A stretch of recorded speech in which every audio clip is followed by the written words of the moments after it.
PT Garuda Indonesia adalah perusahaan jasa penerbangan nasional milik negara yang melayani jalur dalam negeri dan internasional. Berdiri sejak 26 Januari 1949 dengan nama Indonesia Airways. Penerbangan perdana Indonesia Airways menggunakan pesawat Dakota RI-001 Sulawah yang dilaksanakan oleh Angkatan Udara Republik Indonesia. Pada tanggal 31 Maret 1950, Indonesia Airways diubah namanya menjadi Garuda Indonesia Airways dan pada waktu itu telah memiliki 20 pesawat DC-3, C-47 dan 8 pesawat jenis Catalina amfibi. Selanjutnya, Garuda Indonesia Airways dalam batas kemampuannya mengembangkan rute pelayanan dan memodernisasikan armada pesawat terbangnya. Pengembangan modernisasi tersebut telah memberikan dampak pada peningkatan jumlah penumpang dan barang yang dapat dilayani. Di samping itu, Garuda Indonesia Airways juga terus melakukan peningkatan kualitas dan kuantitas sumber daya manusianya. Peningkatan tersebut bertujuan untuk dapat memberikan citra lebih baik bagi Garuda Indonesia Airways yang disesuaikan dengan tuntutan pasar. Sejak tanggal 5 November 1985, Garuda Indonesia Airways mengganti namanya menjadi PT Persero Perusahaan Penerbangan Garuda Indonesia yang disingkat menjadi PT Garuda Indonesia dengan logo baru. Secara hukum, merek perusahaan ini dikuatkan dalam Akte Notaris Sulaman Adjasasmita SH pada tanggal 4 April 1989. Perubahan nama dan logo perusahaan tersebut tidak hanya mempengaruhi pelanggan dan citra baru, akan tetapi juga memberi dampak ke dalam perusahaan, khususnya karyawan Garuda Indonesia untuk mempunyai semangat baru dalam meningkatkan pelayanan kepada pemakai jasa transportasi udara.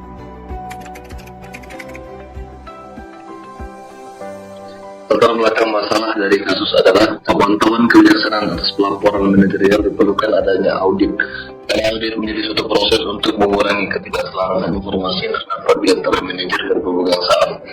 Terdapat dua karakteristik penting yang harus ada dalam sebuah laporan keuangan, yaitu relevan dan dapat diandalkan. Kedua karakteristik tersebut sangatlah sulit diukur sehingga pemakai informasi membutuhkan jasa pihak ketiga, yakni auditor independen, untuk menunjukkan caranya memberi bahwa laporan keuangan relevan dan dapat diandalkan, sehingga dapat memberikan informasi yang memadai untuk pengguna. Seperti kasus yang melibatkan orang internal salah satu perusahaan di Indonesia, yang salah satunya adalah kasus yang ada di dalam negeri, yaitu kasus PT Garuda Indonesia. Pelanggaran etika yang dilakukan oleh direksi dan auditor PT Garuda Indonesia yang seharusnya rugi menjadi laba sebesar 11,49 miliar rupiah. Hal tersebut dilakukan oleh direksi Garuda Indonesia yang bekerja sama dengan akuntan publik, Kasner, CMP dan kantor akuntan publik dalam memanipulasi laporan keuangan PT Garuda Indonesia. PT Garuda Indonesia tentunya melanggar kode etik dan etika bisnis yang ada ini, karena mereka melanggar nilai sincerity yang dibuat oleh mereka sendiri, khususnya poin integritas, integrity.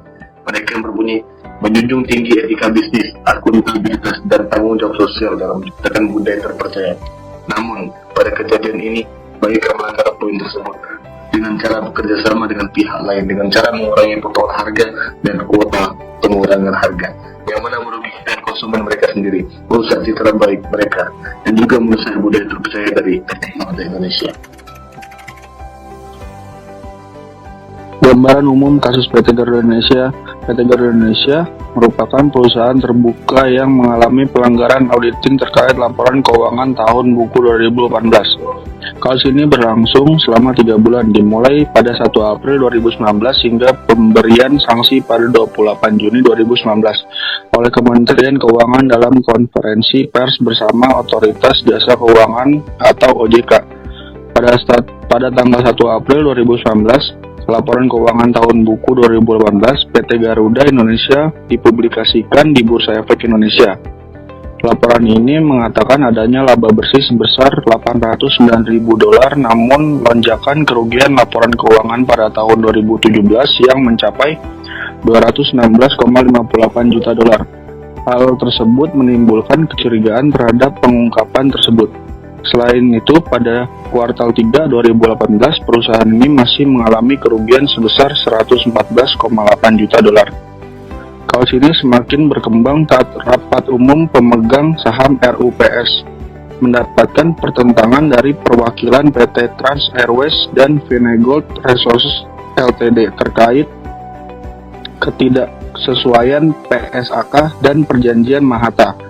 Perjanjian Mahata yang terjadi pada 31 Oktober 2019 antara PT Mahata Aeto Teknologi dan PT Garuda Indonesia (PBK) menimbulkan perdebatan terkait pengakuan pendapatan. PT Mahata mengakui adanya utang dengan PT Garuda Indonesia sebesar $239 juta pada 8 Mei 2019. Selama tahun 2018, Mahata berhasil memasang satu komponen pesawat untuk maskapai penerbangan Citylink. Namun pembayaran untuk pemasangan tersebut belum jelas.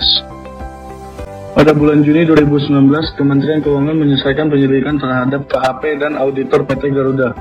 Pelanggaran terhadap standar profesional akuntan publik ditemukan, termasuk ketidaksesuaian standar prosedur pemeriksaan dan peraturan OJK. Pada tanggal 28 Juni 2019, Kemenko mengumumkan bahwa laporan keuangan tahun 2018 PT Garuda Indonesia memiliki cacat dan memberikan sanksi. PT Garuda sendiri dinyatakan melanggar etika akuntan publik dan akuntan publik Kastner Siromempea. Diberikan sanksi berupa pembekuan izin selama 12 bulan dan denda sebesar 100 juta rupiah. Kasus ini menunjukkan pelanggaran prinsip integritas, objektivitas, perilaku profesional, dan kompetensi dalam kode etik angkutan publik. Integritas dalam menyampaikan kebenaran dengan jujur diabaikan, sementara objektivitas dalam memberikan perlakuan profesional terganggu oleh pengaruh eksternal dan tekanan manajemen laba. Kasus ini menunjukkan pentingnya menjaga etika dan prinsip dalam pelaporan keuangan perusahaan agar dapat mempertahankan kepercayaan publik. Dampak kasus ini antara lain adalah: pertama, harga saham Garuda Indonesia mengalami penurunan ke level Rp478 per saham dari sebelumnya Rp500 per saham. Kedua, OJK mengenakan sanksi administratif berupa denda sebesar Rp100 juta pada PT Garuda Indonesia Terbuka atas pelanggaran peraturan OJK nomor 29 POJK 04/2016 tentang laporan tahunan emiten atau perusahaan publik. Ketiga, sanksi denda juga dijatuhkan kepada masing-masing anggota direksi PT Garuda Indonesia sebesar Rp100 juta atas pelanggaran peraturan Bapeptan nomor 8G11 tentang tanggung jawab diri atas laporan keuangan. Keempat, Bursa Efek Indonesia resmi menjatuhkan sanksi kepada PT Garuda Indonesia Terbuka atas kasus klaim laporan keuangan perseroan yang menuai polemik. Beberapa sanksi yang dijatuhkan antara lain denda senilai Rp250 juta dan restatement atau perbaikan laporan keuangan perusahaan dengan paling lambat 26 Juli 2019. Hubungan kasus ini dengan materi di pertemuan sebelumnya adalah kasus PT Garuda Indonesia menyoroti praktik manipulasi keuangan dalam laporan keuangan perusahaan.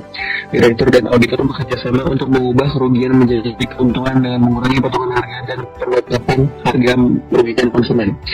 Manipulasi ini melanggar prinsip integritas, objektivitas, perilaku profesional, dan kompetensi dalam kode etik akuntan publik. Dampaknya meliputi penurunan harga saham, sanksi, dan denda dari regulator, hilangnya kepercayaan publik, dan konsekuensi hukum. Penting untuk menjaga integritas dan etika dalam pelaporan keuangan perusahaan demi menjaga kepercayaan publik. Kasus ini menekankan perlunya integritas dan prinsip dalam pelaporan keuangan serta risiko yang ditimbulkan oleh manipulasi keuangan. Manipulasi keuangan merugikan perusahaan kepercayaan publik dan dapat menghadapi implikasi hukum yang serius. Sekian dari kelompok kami, terima kasih.